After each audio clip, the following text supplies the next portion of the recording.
This video is for Dusty Cajun Girl. She wants to know how to grow sweet potatoes. Sweet potatoes are a tropical plant and they like warm weather and a long growing season.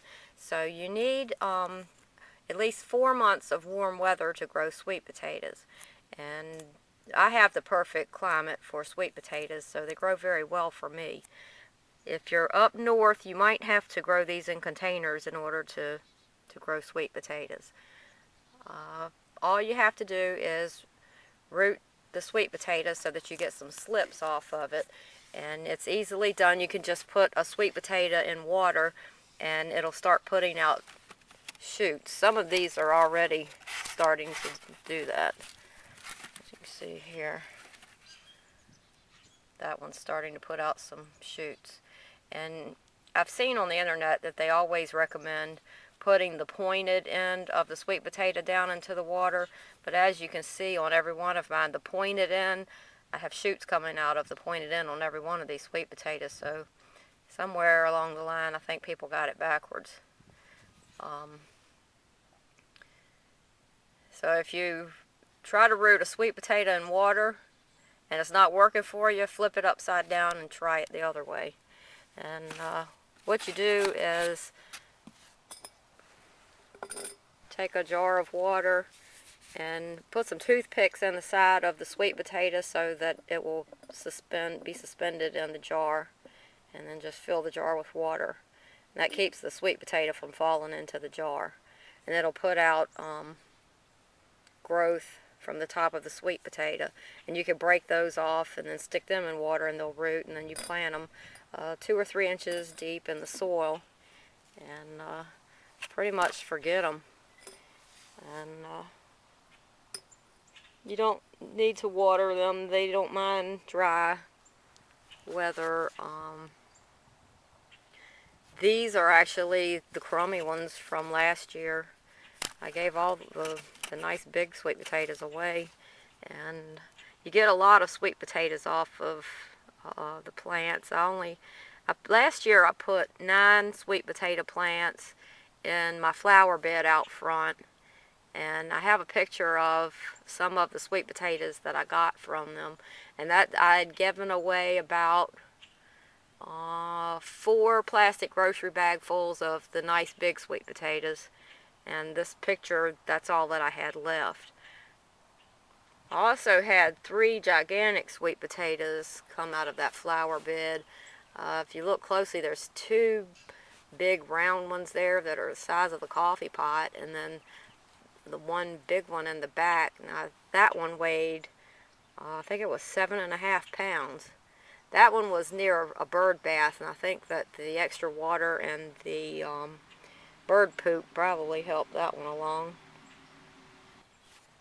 Now, I was thinking that if you wanted to grow sweet potatoes in a container, I've seen how people are trying to grow regular potatoes in stacks of tires, and that doesn't seem to work out very well. But one of the reasons for that could be because the black rubber would get very hot, and that would actually benefit sweet potatoes. So while the stack of tires doesn't work so well for regular potatoes because they're a cool weather crop, they would want cooler soil, but the sweet potatoes are a hot weather crop. They would like warmer temperatures that that black rubber would provide. So if it were me and I wanted to put a potato in a container, sweet potatoes would be my choice. I think they would benefit from the extra heat of those tires.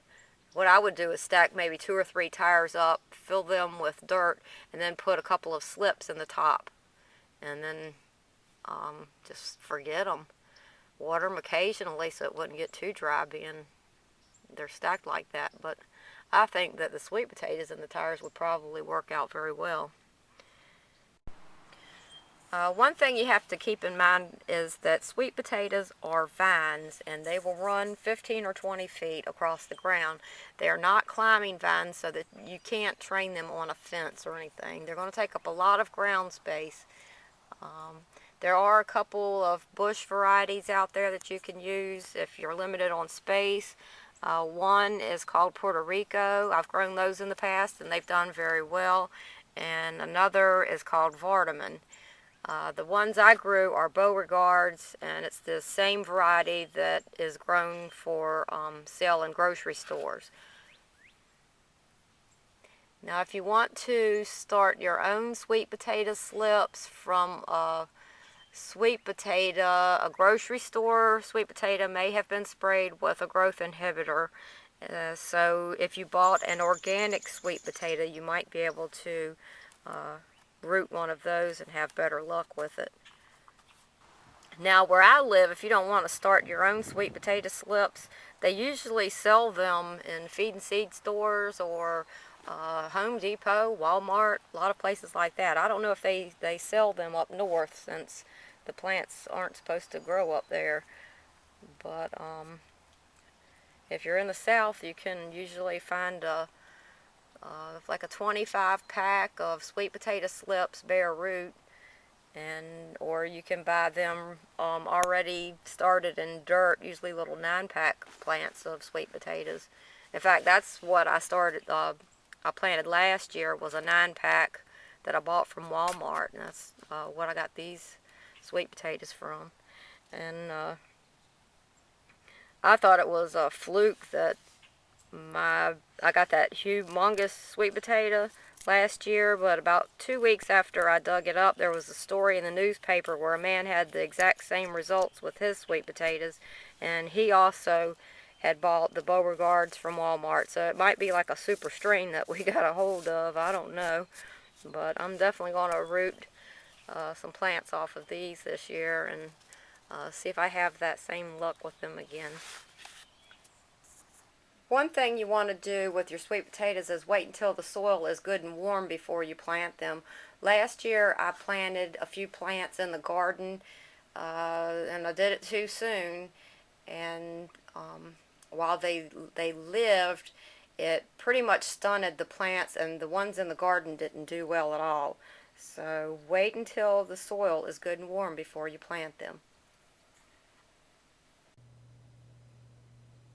Also, sweet potatoes really don't need any fertilizer. They'll do fine without it. And you dig them in the fall when the leaves start turning yellow and dying down. And if a frost hits them before you dig them, that's okay, but you need to dig them right away. So that's how to grow sweet potatoes. Hope it helps.